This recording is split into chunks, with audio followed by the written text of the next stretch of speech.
Hi, I'm David Pollandine. I work for International Justice Mission Canada and speaking to you now from the prairies. Looking forward to today, the end of the vlog, we'll be interviewing Kristen from the University of Ottawa. She's the president of the campus chapter, IJM Campus Chapter there. So she'll be sharing us some of the things that they get up to.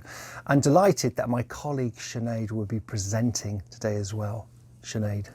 Hi there, I'm Sinead. I'm the Director of Development for the GTA area, speaking from sunny Mississauga, a suburb just outside the city of Toronto. It's so lovely to be here. Hi, my name is Raveena Adam and I am speaking to you all from South Asia. And we are back to give you some updates about IJM's work of protecting the poor from violence and how all of that is going even as we navigate the whole COVID-19 situation across the globe. But just before that, hi David, how have you been? Thanks Raveena, I've had a great week. I've really enjoyed actually the Olympics. I've been watching it on various channels, and there's something about the Olympics where just everyone's trying to there's a spirit of kindness almost, that people just want to look out for one another. Even if they're going for gold, you know, there's a sense of looking out for one another. And that's really similar to the work that we do at IJM. You know, basically that's what we do. We're looking out for one another. That is what justice is actually looking out for one another. So I had a great time and continue to keep watching the Olympics. And how are you, Raveena? I'm doing very well, thank you David. Hi Sinead, how are you doing? Fantastic, thanks Raveena. I'm loving this summer weather. It gives me the opportunity to do what I love to do in my spare time, and that's ride one of my bikes around the rivers or lakes in the area. So IJM is responding to COVID-19 in three ways. First of all, with an immediate response, and that's reaching out to people immediately now who are affected by COVID-19 and need help. Secondly, with a near-term response, and that's continuing to put on investigations and rescues. And thirdly, with a long-term response, that's partnering with the government to protect people experiencing violence and slavery. For our immediate response story, I am taking you all to South Asia. 18 individuals were brought to safety from bonded labor slavery at a bricklin in South Asia. 10 children and 8 adults were forced to endure back-breaking work and constant abuse until earlier this month. Today they are free, thanks to IJM's casework partner who relentlessly worked to rescue and bring them to safety. As soon as IJM's partner NGO JBVSS heard about the plight of these laborers, they came up with a quick rescue plan that saved and freed all these 18 individuals. All 10 children and 8 adults were never allowed to leave the bricklin and were also denied proper food.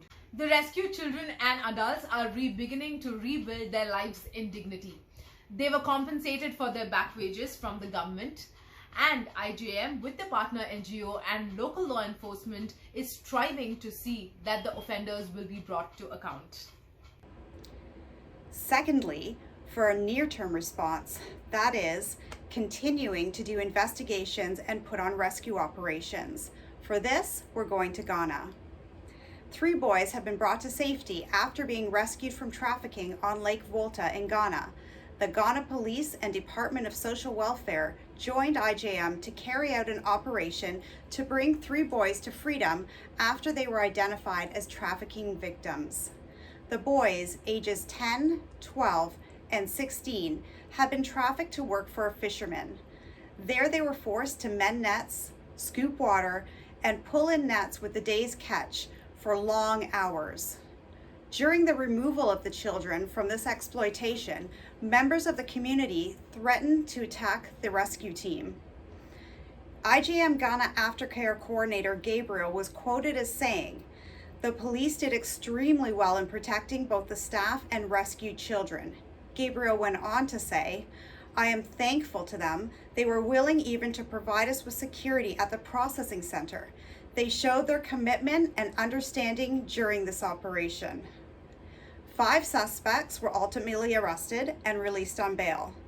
Following arrest and initial court hearing, 1 suspect did plead guilty to the charges of trafficking and has been sentenced to 8 years imprisonment.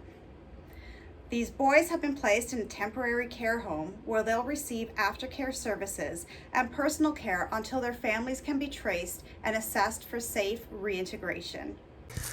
Wow, what a story. That just goes to show that the work of justice can actually be very dangerous. And so we're very grateful for the IJM team and our partners that were willing to go in and actually do that rescue, but also grateful to the police for being able to protect our staff in that situation. And yeah, it's that theme again, isn't it, for looking out for one another.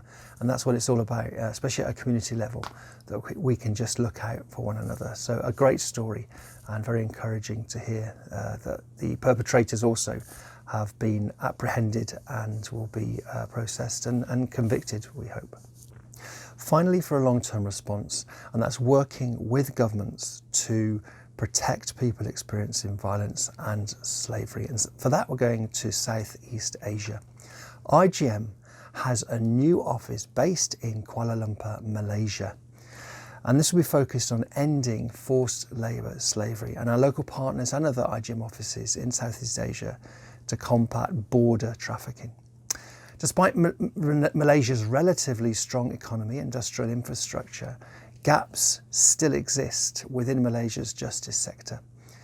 These allow human trafficking and forced labour to persist in what is a significant labour destination country for migrant workers.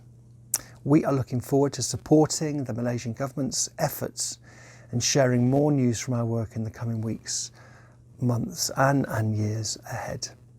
Good news. Welcome, Malaysia. Thank you for the update, David. It is super exciting to see that a new office has been opened in Malaysia. It just means that we are going to have more stories of freedom. And like IJM always says, that they are going to keep doing this work until all are free.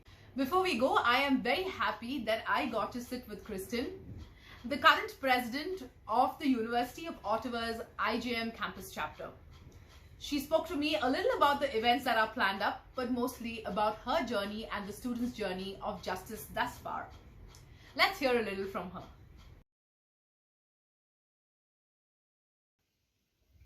Hi, I'm a student at the University of Ottawa, and I'm the president of my school's IJM Campus Chapter for the year 2021 to 2022. I'm going into my third year now, and I first learned about IJM in my first semester at the University of Ottawa. One day I was just scrolling through my school, and I saw a poster for an event that they were having about whether slavery still exists. I wasn't able to make it to that first one, but later in the semester I went to another event where I learned about the anti-human trafficking work that IJM does. And I was really drawn to it. It really resonated with me. I had been aware of human trafficking before, but I really hadn't known how widespread or how grave of a problem it was. And I was really attracted to IJM's Christ-centered approach to solving this problem. Their genuine concern for the welfare and restoration of those who have been trafficked, and also the tenacity that IJM displays in believing that we can live to see slavery come to an end. It's something that really resonated with me at that first event, and thereafter I decided that I wanted to be a part of the effort that IJM was doing. So I became involved in the club. I started volunteering at the various events that they had. And certainly I can say that my involvement with the campus chapter at my school has been it's definitely been one of the highlights of my time at university. Our campus chapter hosts several events throughout the year. They're primarily of two types. So we host some events to raise awareness about the issue of modern day slavery on the U Ottawa campus. For example, we've had panel discussions about slavery in supply chains and what the Canadian government is doing to address it. We've had other panel discussions about the existence of modern day slavery, as I had said before. And we also have had a panel discussion looking at ethical consumption and how students' consumption patterns can contribute to slavery, and how to change our consumption patterns. We've also had fundraisers such as our annual coffee house that we host in the fall semester. We've partnered with Prom with a Purpose to host a charity gala. We had the we hosted the Art of Mercy Gala in 2020, just before COVID, and most recently we had an online conference in March 2021, which served both as a fundraiser and an awareness raising event, where we discussed living justice locally, how we as students can serve those in our immediate surroundings, in our communities, and really pursue justice in our day-to-day lives. That was certainly an excellent conference, definitely one of the best online events that I've been to during COVID. And yes, on campus, we've certainly had a lot of engagement. There's been lots of interest in the school community. So our club has been doing very great work.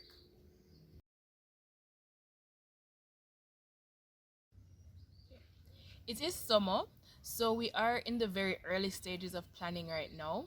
But in the upcoming year, we definitely want to be harnessing the interest that we've seen in the U Ottawa community to build a community of students who are really active in the fight against human trafficking and who support each other in creating meaningful change. So we want to move from just raising awareness to also spurring action.